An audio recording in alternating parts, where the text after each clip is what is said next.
Am I the asshole here for telling my family that they are never going to be a part of me or my son's life? So in 2020, I, 30, did something horrible to my family by stealing from them to fund my addiction. I stole some electronics, including old cell phones, a game console, and a Blu-ray player to buy heroin. I cannot and will not justify these actions and fully accept them as my own and their consequences. I was caught, and my family became aware of my addiction. It was hard to see my parents realize what was happening, but the hardest was seeing how heartbroken my 17-year-old little sister was. They dropped me off at a rehab center where I spent 3 months getting detoxed and sober. I did not hear from them while I was in there. I tried calling to let them know how I was, but I never received an answer. The day that I got out, I went back home. My family there informed me that they would no longer be considering me a member of the family and that I was to leave the home and not contact any of them for any reason. I attempted to stay with other family, but when I contacted my grandparents, I was told that my parents had called them and several others to tell them that if they kept in contact with me in any capacity, they would cut off contact with them as well. I was able to see how my sister was doing via my mother's Facebook posts, but after liking one, I was messaged and told that I'm allowed to look at the posts, but all other family members will be blocking me, and I am not to interact with my mother's posts. I was completely destroyed and left on the streets. I stayed in a homeless shelter and got a menial job, enough to get a run-down apartment and slowly put my life back together. I went through therapy to process the extreme grief I felt. I focused on work and did school online enough to finish my degree from when I dropped out at 21. I was able to secure myself a very good position several states away and moved there as soon as I could. 3 years ago, I met a woman who is now my wife. Her father went through a similar struggle with addiction, and her family welcomed me with open arms. Last year, we got married, and 3 months ago, we welcomed our son into the world.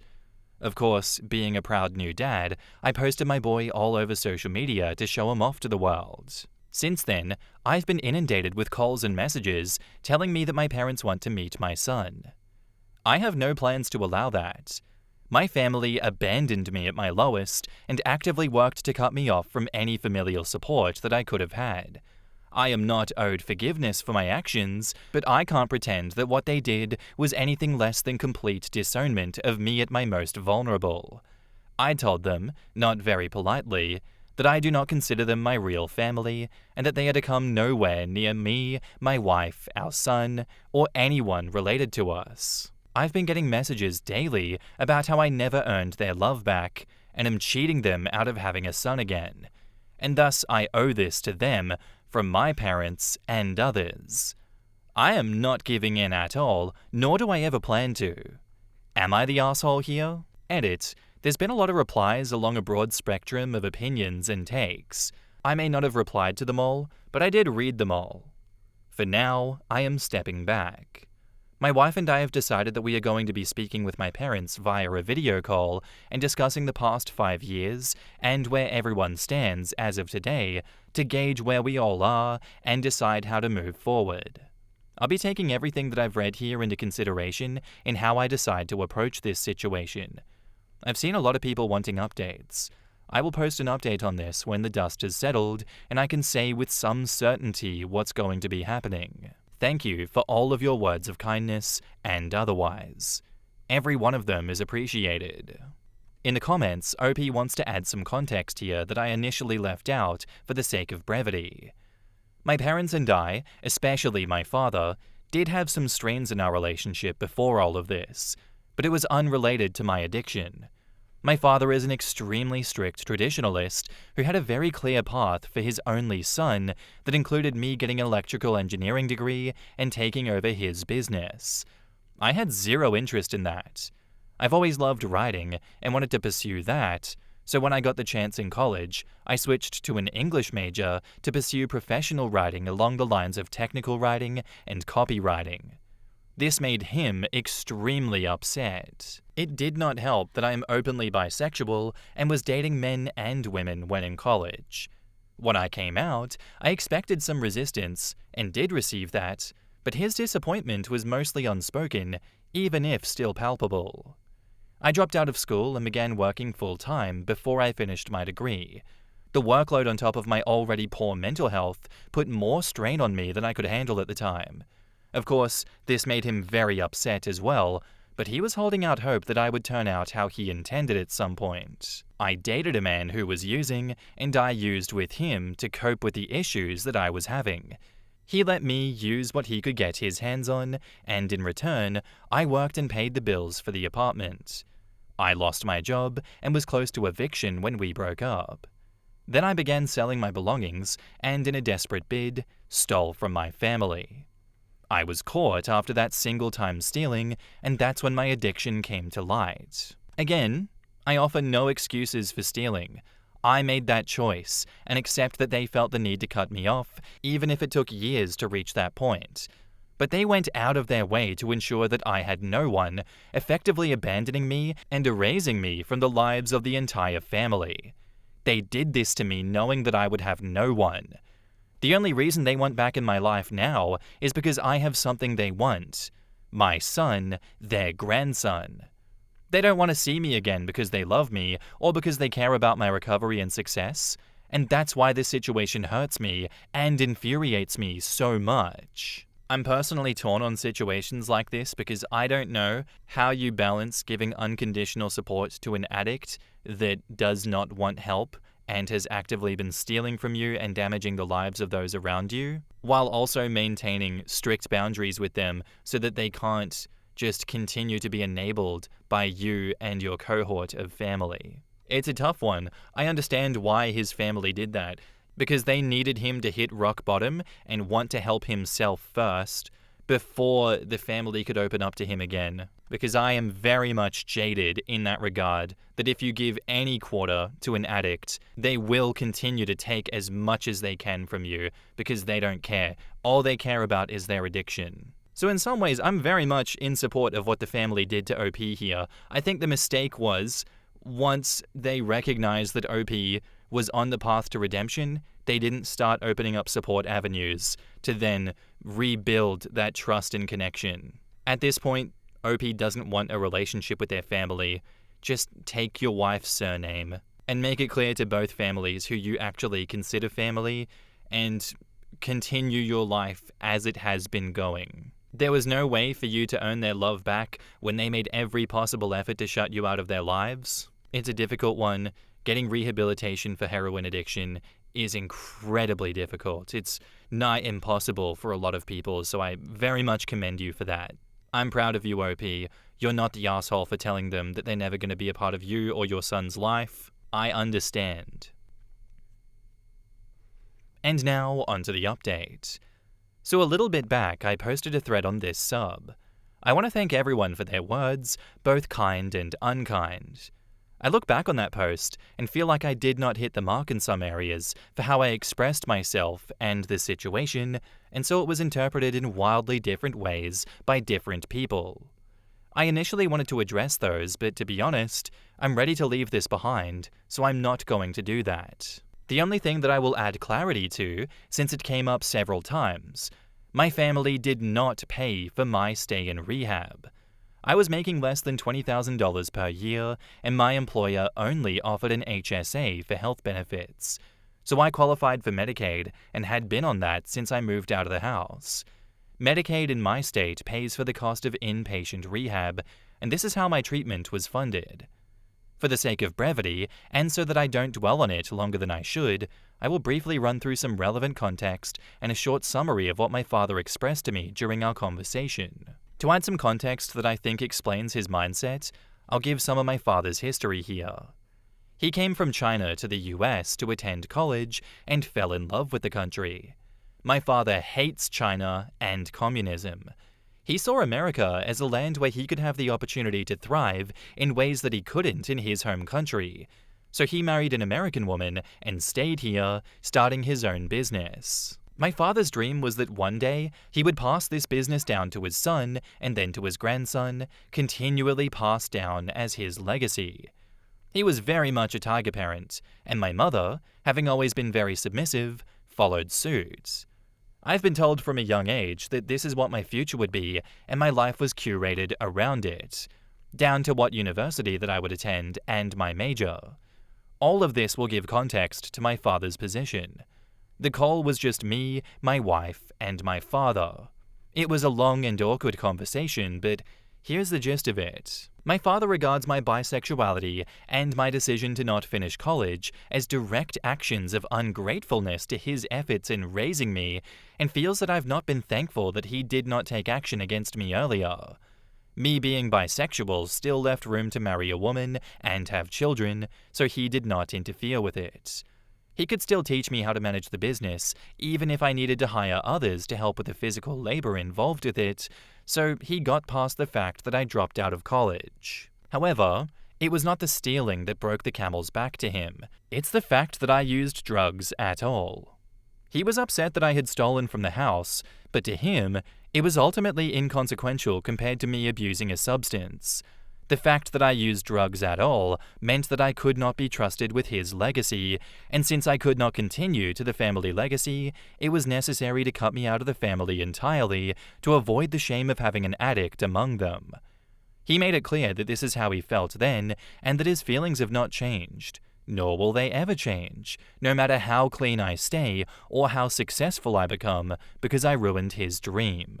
Despite this, I owe him a debt of gratitude by leaving the family vacant of a son to pass his legacy down.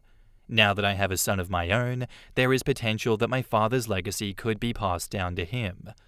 As someone who used drugs, this necessitates him and my mother stepping in to ensure that my son is raised properly into the position that I was to inherit.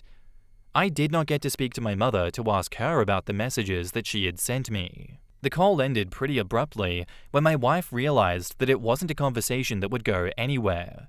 I was in a bad spot for the weekend after that Friday night. I cannot express with words how thankful I am that my wife was there to help me stay sane. I'm going to spend the rest of my life doing everything possible that I can to be as much of a rock for her as she is for me. Right now, most of that is in the form of taking on any and all housework, in addition to doing my part to take care of the baby while her body recovers. As our son grows up, I'll keep finding new ways to let her know how much I appreciate her. As for the future, this is what we've decided. On my part, I'm going to work a lot less. For those wondering, I ended up being a technical writer, and it's a job that I'm quite good at. It also pays for us to live very comfortably, even if I go well below a full-time work schedule.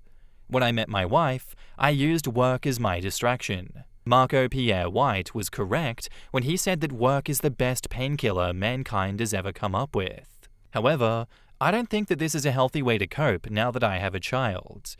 I've decided that I'll use the extra time off work to attend an extra therapy session every week for more intensive treatment and to help develop some better coping mechanisms that don't involve me working myself into an early grave. As for our son, we've decided that my parents will not be a part of his life for the foreseeable future. We aren't sure what we will tell him, but as he grows up and we see more of his personality, we plan to speak with a counselor who has experience in child psychology to find a way to approach the subject that won't be distressing or confusing for him. A lot of people mentioned the idea of me taking my wife's name. We floated that for a bit, but ultimately, we've decided that we will be choosing a new family name entirely. It feels more like a fresh start for a new legacy. We aren't sure which name we will go with yet, but we hope to have that done by the end of the year. And honestly, that's pretty much it. There isn't much else to report. I know this update will get a wide range of responses. Sorry to disappoint, but I will not be reading or responding to any of them. I know the man that I've become. I know I am a capable father and a loving husband. I know I have a disease that puts me at a disadvantage when it comes to anyone's trust or respect because of my choices in the past, and I know that despite them, I will continue to be the best man that I can be for my family. And as much as I appreciate all the responses, I don't need to hear strangers on Reddit praise and condemn me to know that it's true. I'm going to log out of this account after posting this, and I will not be logging back in. Thanks for reading. Thanks for sharing that, OP. It sucks that your dad views you only as an asset, only as an investment. He doesn't view you as a person. I'm sorry that you had to deal with that. It makes a lot more sense as to why no one ever reached out to you. And it also sucks that your mom was complicit in all of it. They don't deserve you being in their life. They don't deserve your child being in their life. Your past is a part of you, but it doesn't define you going forward. And I really do think that getting a new last name is a very good idea, OP.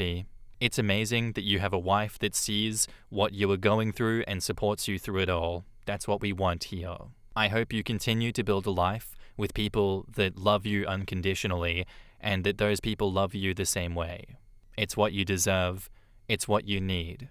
Thank you for the story. Thank you for the update. Our next post is by user Recording Other, and it's titled, Am I the arsehole for waking up late in order to take a shower with my girlfriend? I, 32 female, and my girlfriend, 34 female, have been in a relationship for 6 years now. For at least 3 of those, we've been taking showers together.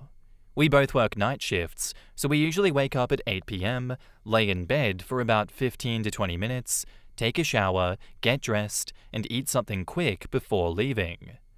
Every evening, I drive her to work because it's not too far from home, around 20 minutes drive round trip, and then get back home for another hour before going to work myself.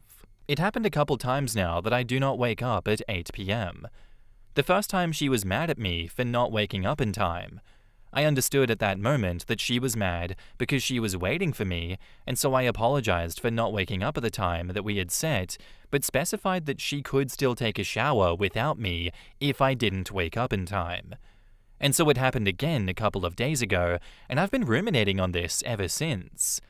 I woke up at 8:15 p.m. instead of 8 p.m., and I was getting ready to go in the shower, as we usually would around that same time every day, to end up face to face with a mad girlfriend again. So I decided to skip our joint shower time and shower when I get back home after dropping her off. The car ride was, for the most part, in total silence until she said that she was still mad at me for not waking up on time. That irritated me a bit, so I told her that I don't see why it was such a big deal for her that I didn't wake up at 8 p.m., but rather at 8:15 p.m., as we would usually lay in bed for 15 minutes before going in the shower anyway, and that she could have showered by herself. That in my eyes, the situation didn't require such an intense response on her part. She proceeded to tell me that I was invalidating her feelings, to which I replied that she had the right to be mad, but I didn't have to be yelled at for it, as I didn't think the situation called, once again, for such a degree of animosity towards each other. I then asked her, if it was so important for you that I be up at 8 p.m., why didn't you wake me up? To which she replied, why did you put the responsibility on me to wake you up? You should be able to do that on your own. That put an end to the conversation. I agree with her comment that I shouldn't depend on her to wake up, and the same way that she shouldn't depend on me to shower. I showered when I got back and texted her that we would take showers separately for a while.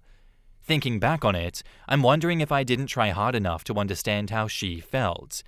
In that whole situation, am I the asshole? Edit.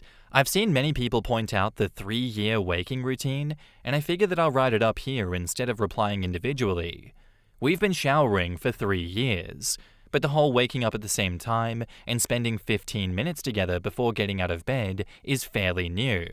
She was working a day job before, and we were showering after my work and before hers, as we had that spare time in common.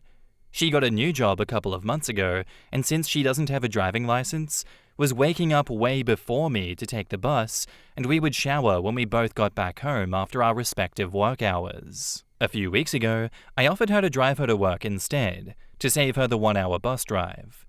For that to happen, however, I started waking up an hour and a half earlier than I used to, otherwise she would be late. That's when our waking schedules synchronized, and we started showering together before work. Edit 2, it is not an alarm issue. We both have an alarm set up for 8 p.m., and I have an additional one set at 8:15 p.m., in case we fall back asleep while laying in bed. I missed the first one, and the backup one woke me up. I'm sensing a bit of missing reasons in this one because, I'm going to give her the benefit of the doubt and say a 34-year-old should not be having this big of a blow-up about missing shower time with their girlfriend. Because if that truly was the case, I have some serious side-eye for the codependency and attachment issues of this 34-year-old woman. So that's why I'm giving her the benefit of the doubt and saying there has to be something else going on here. It's got to be something like, we don't get a lot of time together, I'm upset when we miss out on that, but what about the car rides? But what about all of the other stuff that OP is potentially doing for this girlfriend? She is refusing to communicate healthily. She is causing a lot of drama that could be eased with just speaking your mind. But no, I feel like she's playing games. So no, you're not the asshole for waking up late in order to take a shower with your girlfriend. We don't always wake up with our first alarm. That's human. That's natural. She is blowing this way out of proportion. And now, onto the update. She finally came home. She wasn't away for all this time, just had to work overtime today. She apologized, and so did I. I explained that it was important for me to know what made her so angry, as nothing that happened was intentional on my end. She said she felt like I didn't care enough to get out of bed at the regular time. So it wasn't about the shower, and it wasn't about the quality time. Just her expecting that I would be up by 8 p.m. as usual, and me not getting up. We have some things planned later tonight, and we agreed on talking more about how to deal with similar situations in the future. Thank you for all the comments, even the ones who thought that I was a crazy dude. 32 female, by the way, for missing out on some free shower sex. Glad to hear that, OP, and may this petty nonsense never meet my life. May it never introduce itself. Wow, wasn't it crazy when she spoke her mind, the problems were solved? Isn't that so crazy? Our next post is by user The Walking Dead Scene, and it's titled, Boyfriend 22 male keeps pushing for his best friend to live with us. I 24 female said no, and now we might live separately. I need outside perspective. We've been together for almost 3 years and lived together for about 1.5.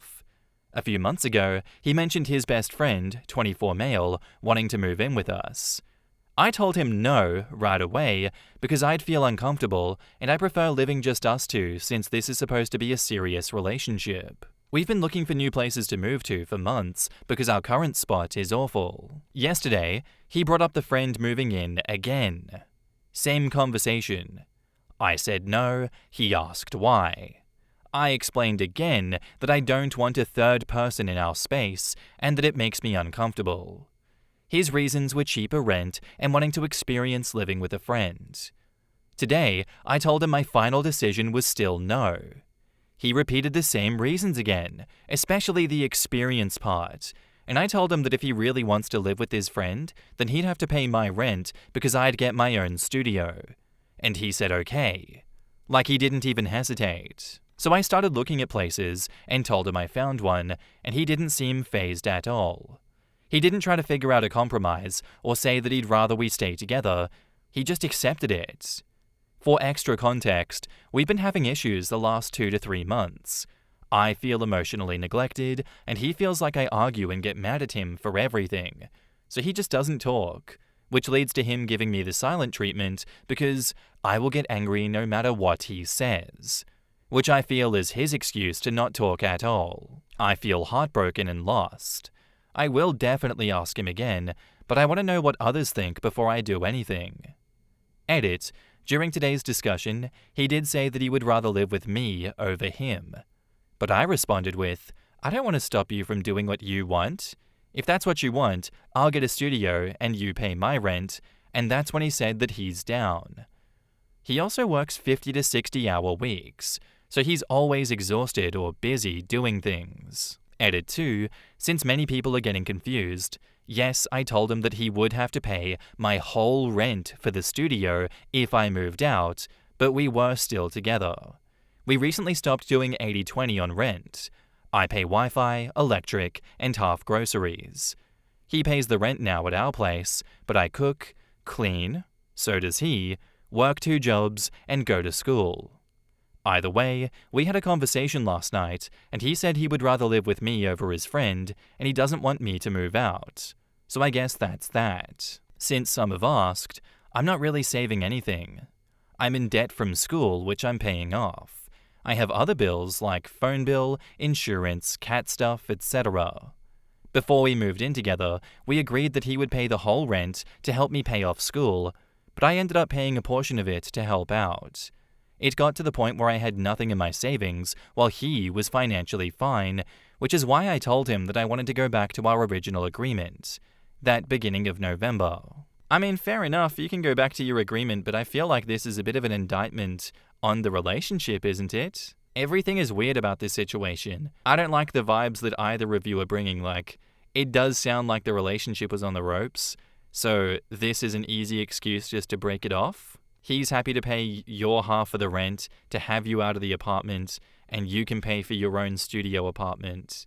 That just seems unnecessarily wasteful, and I know that in the edit it was sorted, but like, what is wrong with you guys? This edit is a band-aid solution. Just pull the plug on the relationship. He's 22, you're 24. It's okay to start over. He wants to live with his mate. He's young. Good on him. He's not wrong for wanting that. You're not wrong for wanting to do it with him. But do you really want to be with a guy that picks his friend over you? Like, is that really a relationship you want to be in? Think on that, OP. And now, onto the update. We had a conversation before bed last night, and this morning, and he said he wants to live with me, not him. He added that it was a joke, but he didn't tell me that for over 2 hours. So I was just internally freaking out the whole time. He tried to comfort me, but I just felt awful still. Like he just let me think that, and it's hard to believe that it was just a joke. He apologized, but I still have my guard up and still have hurt feelings about it all. Last update, I forgot to mention that he didn't get me anything or plan anything for our 3rd year anniversary in September. OP, you can stay with him if you want to. That is completely fine. The advice here that you are going to get is to break up with him, especially for you guys not getting anything or planning anything for your 3rd year anniversary. You don't mention what you were doing or getting for your 3rd year anniversary, so I'm led to assume that you put in just as much effort as he did. And if this joke from him is out of the ordinary, and it feels like it came out of nowhere based on who he has been for the last 3 years, maybe it's time to put some serious consideration into whether you continue this relationship, whether it was actually a joke or whether it was a test. Good luck and have fun. Anyway, guys, that's all I have for you today. I do hope you enjoyed today's episode. If you want to see more, comment a Aussie flag down below. It'll be really cool and really epic. So thank you, and I'll see you in the next one. Bye.